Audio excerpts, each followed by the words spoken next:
चलिए इसमें दिखाता हूँ कि सिलेक्ट क्वेरी का पूरा इसमें पार्ट होगा कि सिलेक्ट करके क्या क्या आप दिखा सकते हैं। तो ये पहले जैसे प्रोजेक्ट ये था, टेबल था, कस्टमर टेबल में ही ये डेटा इनपुट था, उसी में मैं आपको क्वेरी करके दिखाता हूँ।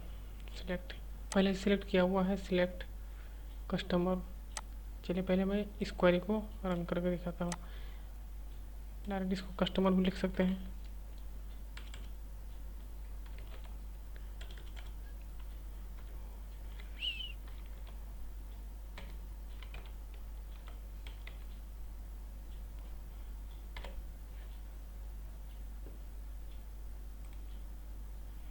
देखिए select all from customer, select all from customer. ये स्टार का मतलब होता है पूरा, मतलब टेबल में जितना भी रहेगा सभी एक साथ ये आ जाएगा। कस्टमर के दिखा दे। उसके बाद फिर अब अगर मैं इसमें लिमिट लगा देता हूँ। चलिए इसको और एक जगह खोल देता हूँ कितना डेटा रहेगा देखने के लिए। इसमें डेटा है मेरा टोटल 6। अगर मैं इसको लिमिट कर देता हूँ कि लिमिट हमको देखना है किसी 2 या 3 इस तरह करके, लिमिट 3। उसके बाद फिर इसको मैं रन करता हूँ। देखिए सिर्फ 3 ही दिखेगा। उसके बाद फिर मैं चलता हूँ। अब मुझे अगर दिखाना है कि 3 के बाद जो डेटा है, मान लीजिए 6 तक है, तो 3 के बाद को डेटा दिखाना है। तो यहाँ पर 3 होगा, 3 देखिए कॉमा 6 तक, जहाँ तक आपको दिखाना है वही सेम रहेगा। सिलेक्ट ऑल फ्रॉम कस्टमर जो टेबल का नाम होगा। लिमिट देना है कि कहाँ से कहाँ तक दिखाना है, 3 से लेकर 6 तक। बस 3 से लेकर 6 तक, 4 5 6। अच्छा, उसके बाद फिर अब दिखाता हूँ।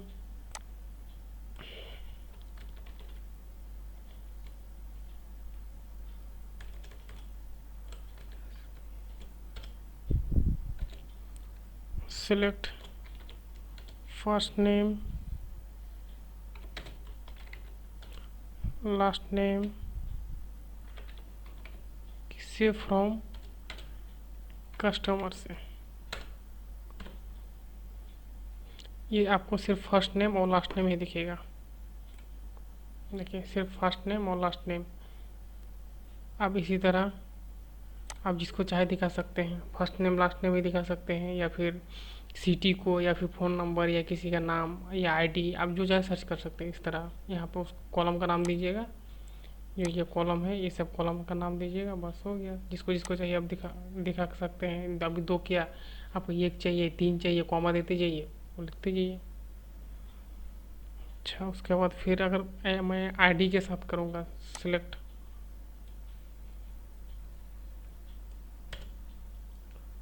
सिलेक्ट ऑल फ्रॉम कस्टमर, किसी एक आईडी को कॉल करना है।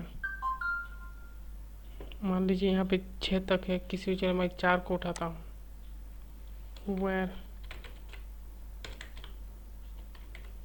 आईडी इक्वल टू 4, गो पे क्लिक करता हूँ, सिर्फ 4 आईडी ही आएगा।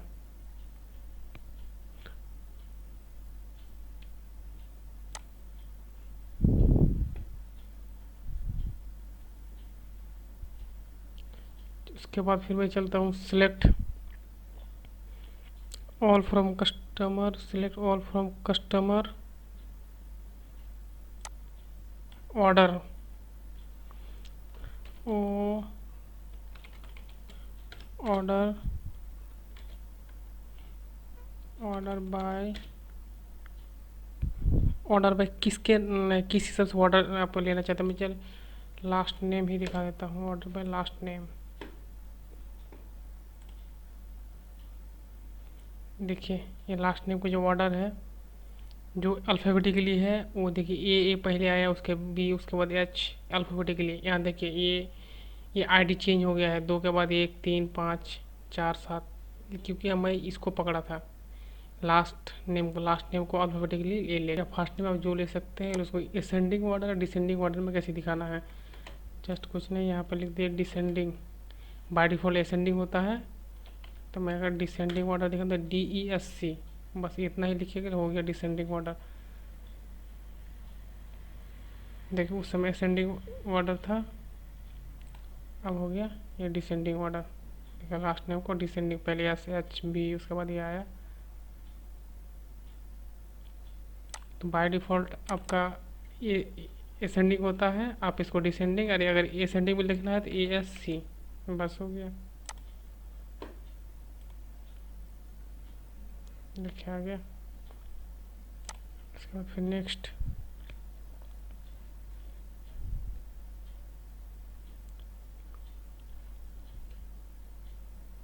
अच्छा अभी आपको मैं एक चीज़ और दिखाना चाहता हूँ।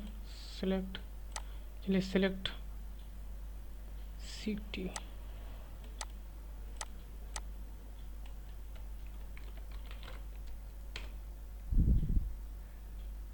Select city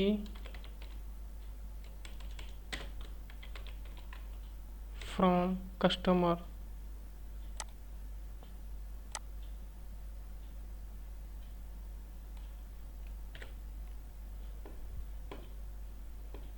select city from customer, सिर्फ सिटी को सेलेक्ट किया है। लेकिन यहाँ पे देखिए, यहाँ का कोलकाता दो जगह, यानी कि डुप्लीकेट वैल्यू को अगर मैं एक ही बार यहाँ पे दिखाना चाहता हूँ, अगर ऐसा ज़रूरी पड़ेगा तो फिर मैं आपको दिखाता हूँ उसके लिए क्या करना पड़ता है। इसके आगे, सिटी के आगे सिर्फ एक वर्ड यूज करना है, डिस्टिंक्ट, DIS, ये देखें डिस्टिंक्ट। और देखिए कोलकाता यहाँ पे कितना बार आया, 2 बार आया था। और जैसे ही मैं इसको क्वेरी को रन करूँगा,